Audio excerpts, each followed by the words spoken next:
OK, let's draw attention back to the Premier League because a huge game this weekend. Monster. It is the fixture that separates our guests, of course, Liverpool against Chelsea. The Saturday social whiteboard is out. We thought it'd be time for a traditional combined 11, but a little bit of a twist on this one. Yeah, a little bit of a twist. So we're going to be focusing on Jose Mourinho and Jurgen Klopp's eras, two of the greatest eras in the history of your clubs. You're going to have to pick combined 11 from those two eras, OK? So that's what we're focusing on. We aren't really going into how they performed at other teams or in different eras. We're focusing on those specific time periods. Okay.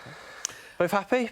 I'm very happy. This plays right into my hands. I think Paul must be terrified. No, not at all. I watched Flav and Robbie do their combined 11s a couple of weeks ago, and I really admired how they both belligerently stuck to their guns. Well, if you watched that and you thought Flav and Robbie were tribal, I'm actually going to call it, this is on a whole nother level. Yeah, I think so. Joe and I have been sent both of your teams. I massively disagree. Just for the record, I've done this in a non-tribal way. I've done this totally fairly, totally justly, and I've removed all bias aside. OK, let's go. Who have you got in goal? Petr Cech. Obviously, yeah. Obviously, Petr Cech. Obviously, the best goalkeeper of the Premier League era. Obviously, Petr Cech. OK, Alisson Becker. Now, Petr Cech. This is a tough one, actually. Fantastic goalie, by the way. Fantastic goalie. Genuinely, because I thought Carlo Cudicini before him was the best goalie in the Premier League at the time. And, when they brought him in, I was like, well, what are they doing? Why? You don't need to improve that area. And he did. And I would admit that Petr Cech at the time was the best goalie in the Premier League. But Alisson Becker is the best goalie in the world. And that's it for me. He may be the best goalie in the world now, but you could easily argue that Petr Cech is the best goalie of all time. Nah. I think it does a disservice to the brilliance of Petr Cech to compare him to I think it does Alisson. a disservice to the brilliance of Gianluigi Buffon at the time to say that Petr Cech was better. You need to... If you're comparing Petr Cech to other goalies, you need to start talking about Lev Yashin and Gianluigi Buffon. If you want to talk about Alisson, you can compare it to Edison, maybe. This is generational. This is for now. In the Jose Mourinho era, though, didn't get over the line in Europe. Pardon? Oh, no. Whereas Alisson did, and we're focusing on the eras specifically here. OK, but he is the goalkeeper that conceded the least amount of goals that the Premier League has ever been. Yeah, but that is 15 goals. 15 goals, yeah. 15 goals. Yeah. He conceded in a season that saw Chelsea win the league. One defeat that year. One defeat, a Nicolas Anelka penalty at Main Road. Yeah, and Liverpool had one defeat in 2018-19. Didn't even win the league that season. That's how good we were. Still better than that Chelsea team. No, absolutely. See, this is also won the Copa This is the problem with inviting Paul. Paul, I'm doing this fairly and justly, and I've removed all bias. I love that. I'm not. No. So can I try that one? I am doing this fairly and justly. I have also removed all bias. You haven't. You don't need to get personal by saying this is the reason of inviting Paul. This is the reason. Great to have you on the show, mate. Yeah, thanks Paul, so much, by the way. It's always a joy to work with Paul, but this is wild. You boys need to do the right and honourable thing here. All right, we're going to make a decision. I think it was a good argument put forward on both sides, but I am going to side with Rory on this one. I think Petr Cech just edges it because of the clean sheets. Nostalgia, mate. Can we just emphasise as well here? I'd like to emphasise they are very tribal, these lists, so the arguments are going to be key to deciding remember, who goes on the magnet on board. that era, so winning Champions League outside of that era doesn't necessarily count. Didn't win the European Cup, didn't win an international trophy. Had a couple of good years and was nowhere near at his peak. OK, he's on the board. Let's go to right-back. So who have you got for right-backs? Branislav Ivanovic. Oh, get out. Branislav Ivanovic. Paul is not happy. Get out. Trent Alexander-Arnold. Can we move on? What are we doing? Branislav We're talking about fullbacks, not footballers, right? Who's the better fullback? Who's going to make your defence more solid? Who's going to make your team more solid? Who's going to be very threatening in the opposition box in front of the Kop? Branislav Ivanovic. I mean, still Trent, right? Honestly, Branislav Ivanovic, cool. And I know you had a very slim pickings to pick from in terms of right-backs. I honestly thought you were going to go Paulo Ferreira, and for your sake, I'm glad you didn't. Because, at least you had that speech about him scoring at, the Cup or whatever. Scoring twice. Whatever, mate. Twice honestly, because he's a centre-half, played at right-back. That's what he was. Big Groch playing at right back. Jose Mourinho, fantastic. But if we like football, and I know, you could see the 15 goals in that team, and didn't concede goals when they won the Champions League. Cool, man. We don't go to football to watch clean sheets. We go to see goals. We go to enjoy. And you concede a lot of goals. You do see a lot of goals due to Trent Alexander-Arnold switching off at the back post. You do see a lot of goals. I agree. We see more goals created by Trent Alexander-Arnold than any fullback has ever created. has ever created in the Premier League. The record assist holder, and he's 26. I think everybody will agree that Trent Alexander-Arnold is a better footballer. He's more aesthetically pleasing. You're making the argument for Thanks, mate. If you want a right back, to make sure that your team are so solid, this is the man. Let's make a decision. For me, it's Trent Alexander-Arnold. Yeah, good argument, Paul. You're fashionistas. You're all fashionistas. Ivanovic, he's not on the board. Right, centre-back partnership. Easy. Let's do the two together, I think, for this. Yeah. Because... Come on. Just come on. So Rory's gone Terry. So when you said Carvalho. you will not be biased or partisan, you're still yet to put forward a Liverpool name in your combined 11. I haven't yet had reason to. I haven't yet had reason to.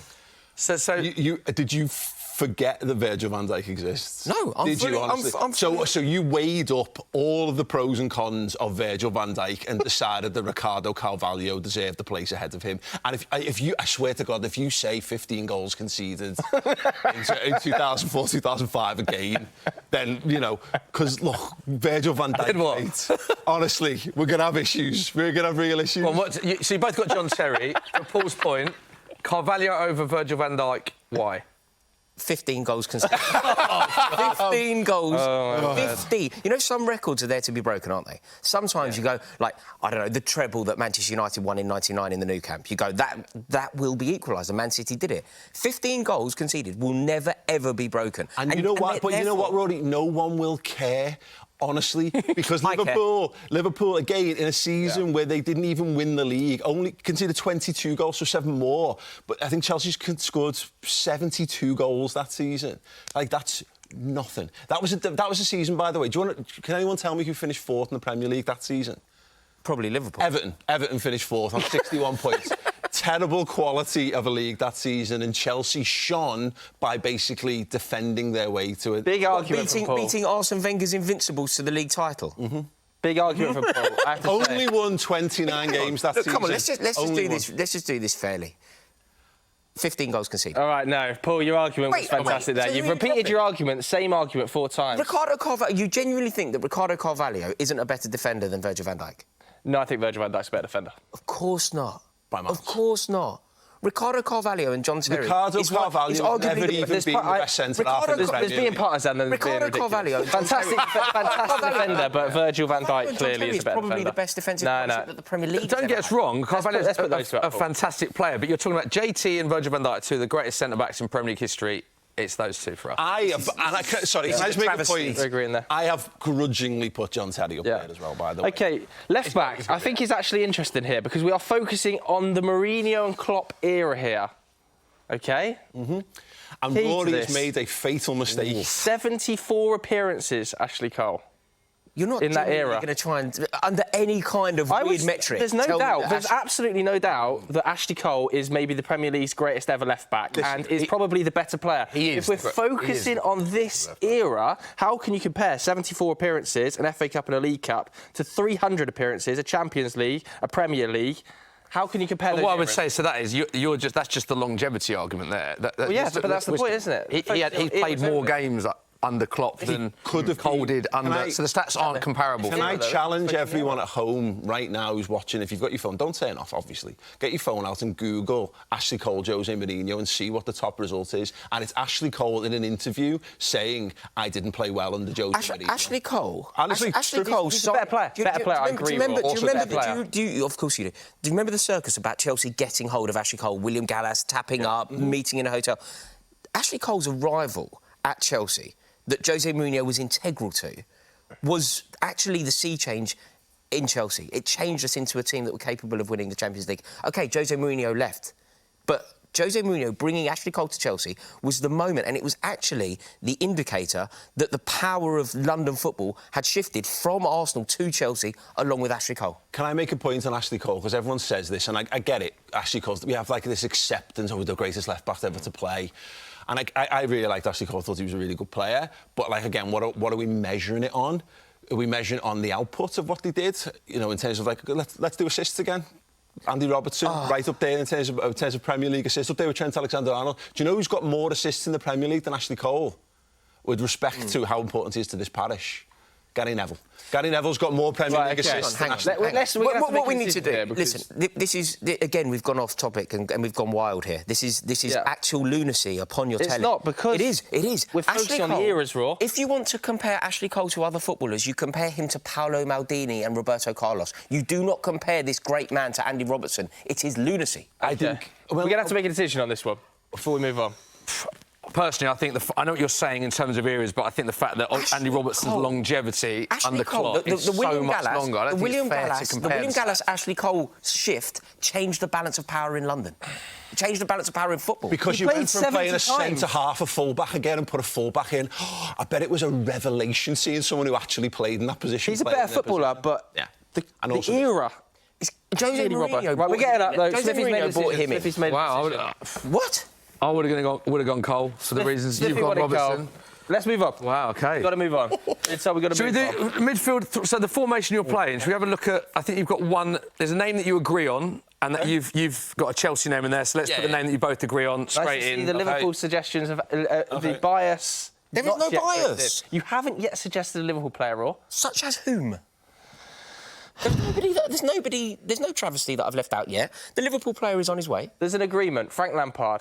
So stick Lampard on. Yeah. Nailed on. I'm glad that we finally developed a game that means that Lampard doesn't lose to Gerrard in this for a change. So, you know what I mean? So well done, everyone. That's Frank Lampard in there. OK. Other two. So obviously, says Fabregas. Says Fabregas that year that we played 69 times under Jose. Won the league, was integral to us. Better for Arsenal than he was for Chelsea. I mean... Fabregas has to be in this. He just has to be in this. I'd forgotten that he was even a Chelsea player. I didn't even know that Thiago Alcantara was part of this conversation. So listen, enter my brain. That's a reach. Listen, let me explain Thiago, by the way, because he's the best Thiago to play for either team, by the way. But also, look, I didn't do stats. I didn't do that. I went... You brought up a lot of stats. You just brought up a stat about Gary Neville. Exactly, but I didn't need to do it for Thiago because Thiago is not a stats footballer for Liverpool. He wasn't. Didn't play enough games, right? Had a really bad injury record, but my God, what a footballer. I would literally pay money to watch him run around the field on his own. That's how good Great footballer, but... Thiago Alcantara I'm appalled with you. Don't forget, it's a reach. To your point, we're doing it on the eras. Yeah. Come on, you two. So you just do the right... You're not even considering Fabinho. Why? Because he's not better than Michael Essien. He is nowhere near better than Michael Essien. When Michael Essien arrived to a team that were already champions, Chelsea won the league. We had the best midfield in the league already. We then went out and strengthened a position of strength. We went out and we signed Michael Essien. He was exceptional. He was unrivalled. He's a box-to-box midfielder. He's not. Chelsea Player of the Year 2007. He was amazing. He's absolutely amazing. You cannot leave him out. What I would say about Essien as well, is that if we're doing this based on eras, he was someone that was integral to the Jose Mourinho era. And if you just look at the appearances comparative to both of them, Fabregas only had 69 appearances under Mourinho.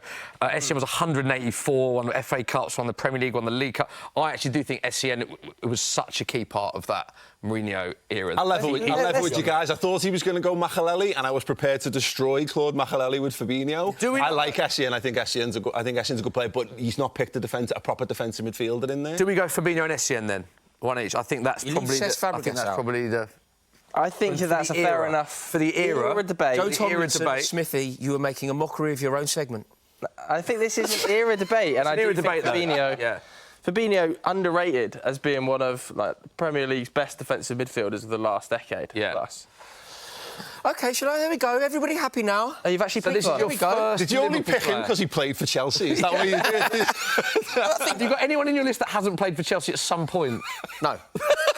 but it was a fairly forgettable period of his career at Chelsea. But I do think that Mohamed Salah is a great of the game. I do think that he is not only a Liverpool great, a Premier League great. I think that you could have a conversation about where he ranks in terms of all-time signings. I mean, when we talk about Premier League greats, I actually think it's more impressive to be a Liverpool great when you think about the amazing players that they've had up front. Like, players way before my time, I don't know, St John and Hunt and all that, right the way through, Key, whoever. I still think this man is in it. Forgot Virgil van Dijk existed as a top club, but you can name Ian St John and Roger Hunt through Liverpool's past. Something's not right here, Rory. I'm not sure this bipartisan thing that you're preaching is right. Mohamed Salah is now, I don't know whether it's Fowler, Russ, whoever your heroes are, I think that Mohamed Salah has now managed to get into an all-time ever Liverpool great team. Mo Salah is a potential Premier League Mount Rushmore player, I think. I think he's up there with Henry and Shearer. I think is one of the best. No debate. Okay, Many of us Salah goes here. up. Stick him up. Do we go to left wing next? We go left. This is a great debate. This is. Well, Rory was not happy because with I've just that seen comment. Paul's suggestion. It's obviously Eden Hazard. Is it though? I want you to ask yourselves of Sadio Mane. Did Sadio Mane ever decide just not to turn up for a whole season of his career because he was preparing himself for an international tournament at the end of it? Did he ever just go, you know what, now I've got to keep myself safe? When Liverpool won the league, nobody on earth wanted to win a league more than Sadio Mane. He dragged us in that season we won the title. He dragged us across the line so many times, scored double figures goals, again from a wide player, season in, season out, assists, could play across the front line, player of the season in his first season, and he was just, underrated because he existed in a side with Mohamed Salah. One of the best ever to play in the Premier League. He also won the golden Hypocrisy. Won the golden. He also won the golden boot about alongside two players, and in that scene, I think it was Aubameyang, Salah, and Mane that shared it with 22 goals, and he scored no penalties in that season. Just moments ago, we were talking about the aesthetically beautiful, pleasing on the eye Trent Alexander-Arnold, and my case was that the effectiveness of Branislav Ivanovic was actually more suitable. Now, Paul is telling me that the effectiveness of Sadio Mane is more important than the beautiful, aesthetically pleasing. That is a great argument being used there. At what point did I say he wasn't also beautiful and aesthetically pleasing? I was saying that he actually likes playing football and would turn up and play for my football team as opposed to crying it in for an entire season. And I know that was the case because he then turned up at Anfield with the scant weeks left to go in the season and did what he always did against us, which was absolutely embarrassed us. But it was the most annoying thing ever because he'd been rubbish all season. I think Sadio Mane never had the bad season. Eden Hazard was the best player in the country in his final season with us. Like, he dragged Chelsea to trophies. He dragged Chelsea. What season was that? To the season we won the season we beat Arsenal 4-1 in Baku. The Premier League. Sarri. Who was the manager? Sorry. Sarri. OK, cool.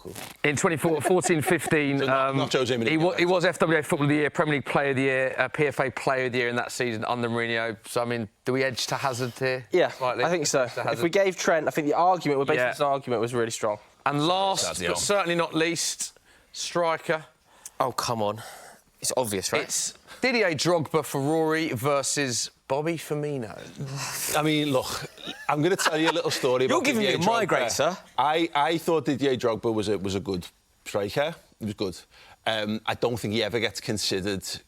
Really, he's remembered fondly by Chelsea fans, and I understand that because there's been some terrible performance strikers at Chelsea, and when he came along and actually scored goals, you must have been like, what is this? What is this magic that is happening before my eyes? Instead of buying a bunch of guys who'd played in Serie A and came to the Premier League to basically fizzle out their careers, he must have seemed like an absolute revelation. If we can't compare Didier Drogba to Roberto Firmino, I rate Firmino. I think he's a good honourable mention in this. But Didier Drogba is a king who deserves far more recognition than he gets. He's a potty mouth who didn't score enough goals for a second. You will never find a bigger game player than this man. Three Premier Leagues under Jose. The very definition of clutch. His cup final record, phenomenal. Yeah. 3 Premier Leagues, FA Cup, 3 League Cups. You know that? Did he score the winning goal in a Club World Cup final? No. I mean, we've got... It's Drogba. Put up 33 goals under That's Jose. right. It has to be Didier Drogba of that era. Drogba, Duff, Robben. It was sensational. It was sublime, and he was the reason. The reason that Frank Lampard was breaking record after record. We've agreed with you, Rory. Mane, and the reason was... There we go. So we got there in the end. 6 Chelsea, 5 How is Ashley Liverpool. Cole not in this team? Just Yeah. Mourinho era. It's the Mourinho Klopp How is era Ashley only. Cole not in this team? This is a mockery. This is a scandal. We need to go to some sort of litigation. There it is anyway. 6 Chelsea, 5 Liverpool, some big omissions. Rory's not happy. Ashley Cole is a big omission. A couple of Liverpool omissions as well. Let's know what you think at home with that anyway. Because I don't think Defensive manager. He's got 5 players. Defensive manager, we won the defence. Klopp won the league All once. he had was defence. Mourinho was a serial Premier League winner, and we've got basically an even split. Anyway, let's know Wild. what you think. They're not going to agree. Time now for a quick... Can someone get Rory a drink of water in the ad break, please? Get him a water.